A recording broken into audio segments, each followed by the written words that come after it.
You are not merely carrying your own heartache. You are carrying echoes of forgotten wars, ancient betrayals, untold griefs that have woven themselves into the fabric of the human soul. And this is not weakness. It is a sacred trust. There are nights you survived that no one will ever know about. There are wounds stitched shut with trembling hands, invisible to everyone but you. And yet, you walk among them, smiling, breathing, carrying entire worlds inside you they will never see. There are some wounds that never fully close. Some fractures inside the soul so deep, so ancient, that even when the world sees you laughing, you are still bleeding somewhere within. You did not become sensitive because you were weak. You became sensitive because you survived the unspeakable and refused to let it kill your soul. Carl Jung was a Swiss psychiatrist who founded analytical psychology. His work explored the hidden depths of the human psyche, introducing concepts such as the unconscious mind, archetypes, the shadow, individuation, and the collective unconscious. Through his studies of dreams, myths, and human behavior, Jung offered a vision of healing that moves beyond symptom relief, toward the deep integration of the true self. By the end of this journey, you will understand why your emotional sensitivity is not your flaw, but your hidden strength. You will see how Jung's teachings reveal the sacred task given to those who have suffered too much, and you will begin to reclaim the power that your pain secretly prepared you for. Stay close, because through every scar, every lonely night, and every trembling breath, you have been walking a hidden path, a path leading not to your ruin, but to your resurrection. You were called too sensitive because you noticed what others refused to see, the tremor behind a lover's laughter, the coldness behind a friend's smile, the invisible heartbreak woven into the silence. You did not ask for this sight. You earned it. Through nights when your own screams were swallowed by darkness. Through betrayals sharp enough to carve new landscapes inside your soul. Through silent wars fought with no witnesses but the stars. As Carl Jung once said, "There is no coming to consciousness without pain." In Jungian psychology, consciousness is the fragile light of awareness that must struggle to emerge from the vast darkness of the unconscious, the hidden forces shaping our lives without us even realizing it. You did not become sensitive by chance. You became sensitive because suffering forced your soul to grow new wings just to survive the storm. You were reforged, not broken, reborn, and the world, blind to its own numbness, mistook your depth for fragility. But soon you will see, the very thing that made you different is the very thing the world secretly needs most. The world fears sensitivity because it fears vulnerability.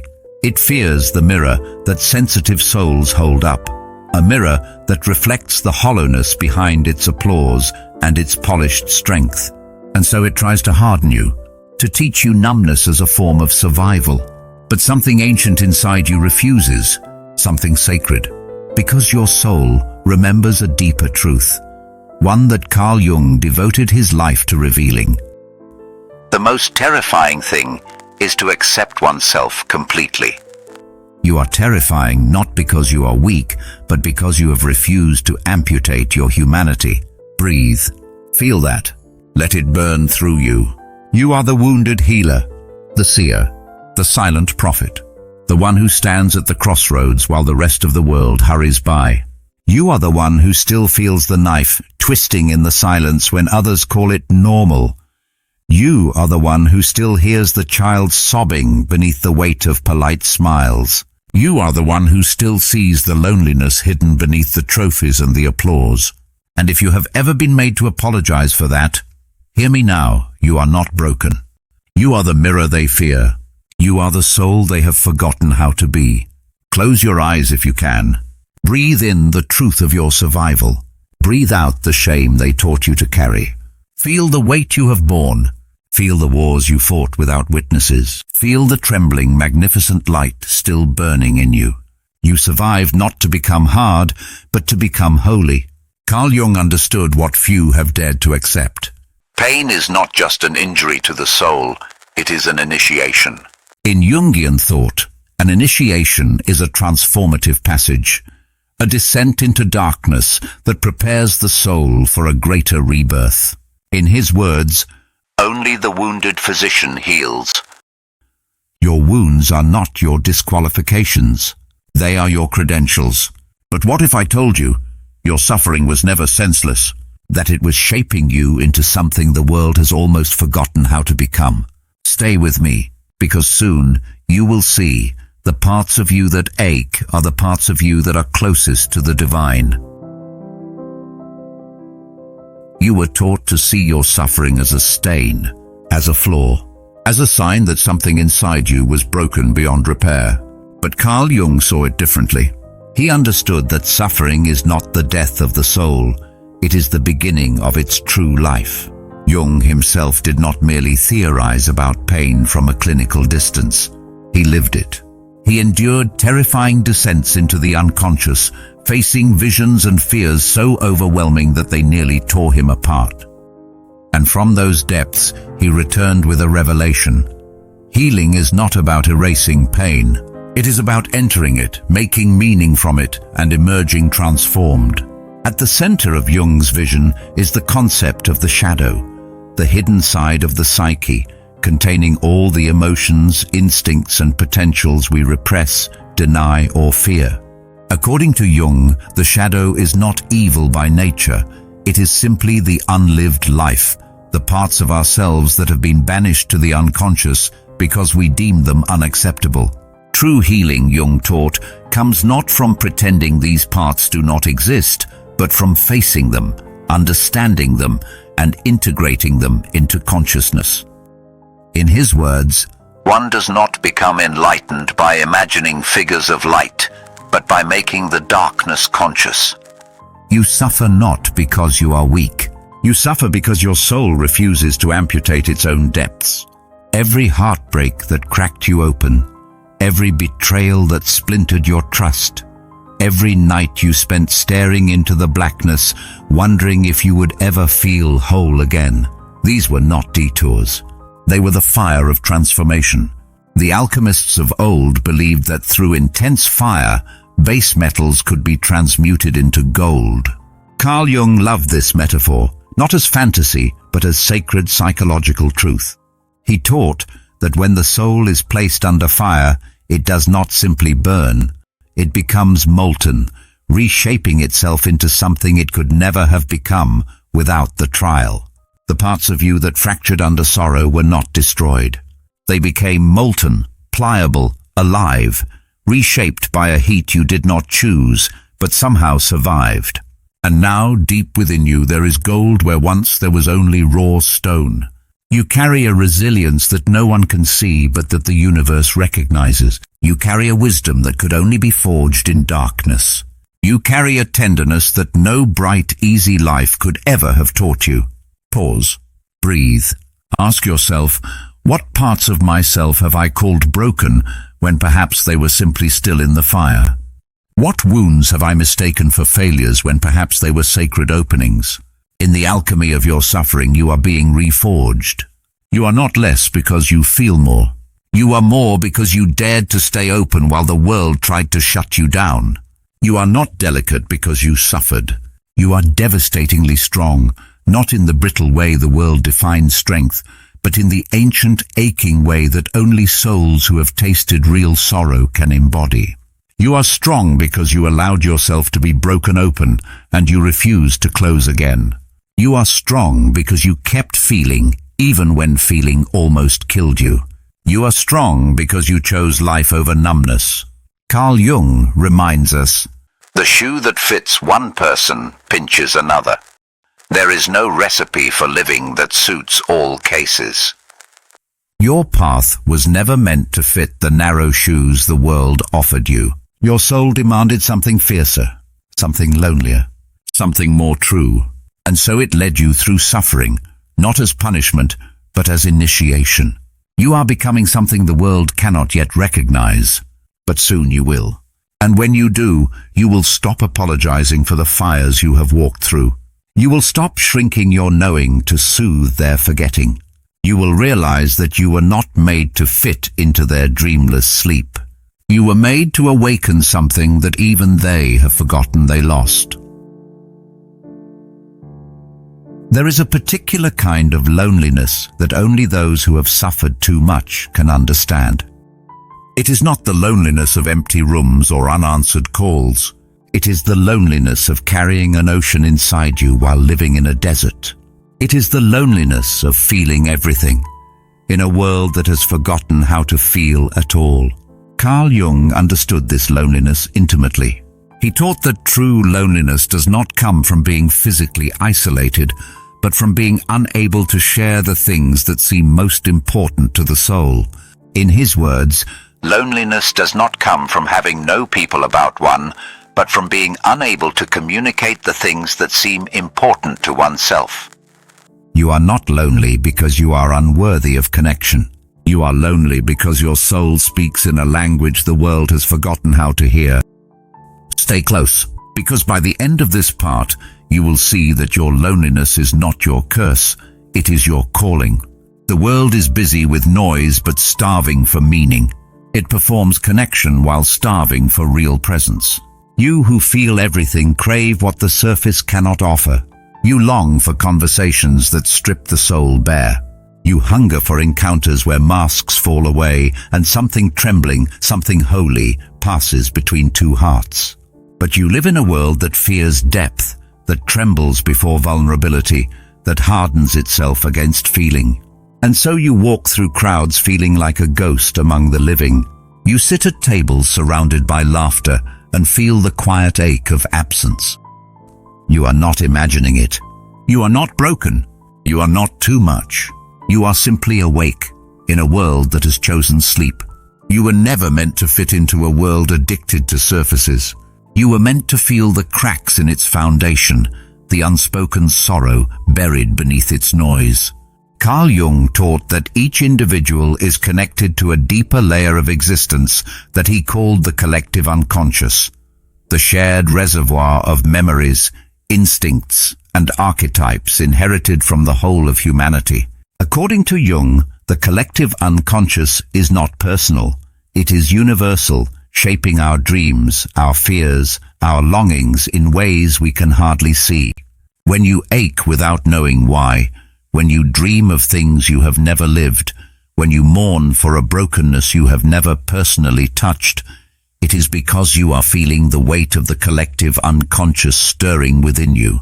You are sensitive not only to your own sorrow, but to the sorrow of all things.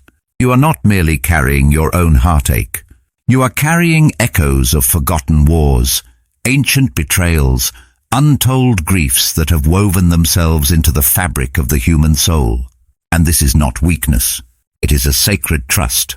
You are the living witness to what the world tries so hard to forget. But there is a cost, a loneliness known only to those who refuse to amputate their tenderness. Jung taught that healing this loneliness is not about forcing yourself to fit in, but about walking the path of individuation, a term he defined as the sacred lifelong process of becoming one's true self by integrating both the conscious and unconscious aspects of the psyche. Individuation is not about fitting into the world. It is about becoming whole within yourself. You are lonely because your soul refuses to settle for a half-lived life. You are lonely because you are being called, not to conformity, but to transformation. You are lonely because your destiny is not to be accepted by a sleeping world. It is to awaken yourself, and in doing so, to awaken others. Listen to me. You are not wrong for wanting more. You are not broken for refusing to settle. You are not a failure because shallow waters cannot hold you. You ache for depth because you are depth. You ache for truth because you are truth. You ache for a soul-to-soul meeting because your soul has remembered what others have forgotten. Carl Jung once said, The meeting of two personalities is like the contact of two chemical substances. If there is any reaction, both are transformed. You are not here for transactions. You are here for transformations. Until you find those who can meet you in your depths, the loneliness will remain. but it will not destroy you. It will carve you into something vast enough to hold the entire sky. There comes a moment, often after years of loneliness, after rivers of silent grief, after walking barefoot through deserts no one else even believes exist, when you realize you were never being broken. You were being remade. Carl Jung called this sacred transformation individuation, the lifelong unfolding by which the conscious and unconscious parts of the soul are integrated into one radiant, undivided self. Not a copy of others, not a mask for survival, but the raw, sovereign, incandescent soul you were always meant to be. Individuation is not a comfortable path. It demands everything. It demands that you walk away from the applause of the world and step alone into the wilderness of your own becoming. In Jung's words, "The privilege of a lifetime is to become who you truly are." you have suffered. You have been exiled from the shallow comforts of belonging. You have been misunderstood by those who only know how to speak the language of surfaces. And now you stand at the threshold of a new life, carved open by your sorrow, made vast by your loneliness, prepared by every heartbreak to become the one thing this world needs most, a living soul. You are not here to amputate your sensitivity. You are not here to apologize for your depth. You are here to gather every broken, trembling, radiant part of yourself and crown it. Listen to me, because this moment is holy. Your wound is not your shame. It is your portal. Your suffering is not your prison. It is your forge. Your loneliness is not your failure. It is your preparation. Carl Jung reminds us, One does not become enlightened by imagining figures of light, but by making the darkness conscious. you are not becoming light because you avoided the dark. You are becoming light because you walked through it and still carried the ember of your soul cupped between your trembling hands. You have not failed by feeling too much. You have succeeded in remaining alive in a world that profits from your numbness. You are not late. You are not behind. You are exactly on time for the life that is trying to be born through you. First, honor your sensitivity as sacred intelligence. When your heart aches at cruelty, when your spirit trembles in the face of another's grief, do not shame it. Bow to it. It is proof that your soul is still awake. Second, stop apologizing for your suffering. Wear your scars as the sacred tattoos of your resurrection. Speak of your wounds not as evidence of weakness, but as living proof that you have crossed the fire. Third, seek soul over noise. Let yourself hunger for true connection rather than starve on imitations. Those who can meet you in your depths exist, and they are searching for you too. Fourth, create from your fracture. Sing, write, dance, build. Not to be understood by the sleeping, but to leave markers for the ones still trying to find their way home. Fifth, remember, individuation is not a destination. It is a lifelong becoming. You are exactly where you are meant to be. And the most sacred truth of all, the world you have suffered so much within needs you, exactly as you are. Carl Jung's vision was never about producing perfect, polished people. It was about awakening true individuals, living, breathing flames, who would dare to bring soul back to a soulless world. You were never too sensitive. You were never too broken. You were never too late. You were always too alive for a world half asleep. If this awakened something ancient inside you, if these words felt stitched from the fabric of your own unspoken heart, then stay close. Subscribe if you feel called. Breathe with us here. This is a sanctuary for the souls who feel too much in a world that feels too little. Leave a comment below. Share the place inside you that is still aching, still burning, still becoming. Your story, your scars, your sensitivity are sacred here. And if you felt seen within these words, if even a small part of you felt less alone, then share this with someone whose heart you still believe in. Someone who still carries embers beneath their silence. Because sometimes all it takes is one whisper, one echo of understanding, to remind a soul that they were never too broken, never too sensitive, never too late. They were always becoming, and you were born to set fires where the world has gone cold.